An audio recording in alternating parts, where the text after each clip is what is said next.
რობერტ ლუის სტივენსონი, განძის კუნძული, წიგნი ერთ წუთში. ოქრო, დაწყევლილი ლითონი, რომელიც ადამიანებს მონსტრებად აქცევს. ყველაფერი ადმირალ ბენბოუში დაიწყო.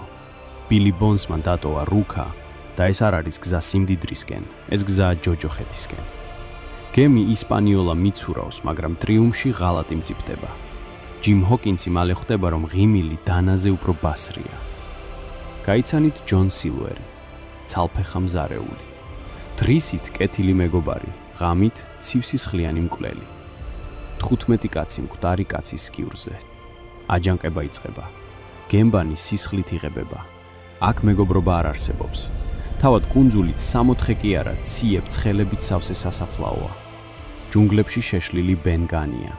აქ ჩონჩხები მიუთითებენ გზას, ნდობა კი სიკვდილის ტოლფასია. განძი ნაპოვნია, მაგრამ სილვერი გარბის, რადგან ეშმაკს ვერ დაიჯერ. ჯიმი ბრუნდება, მაგრამ მისი ბავშვობა სამუდამოდ იქ, კუნძულზე მოკვდა.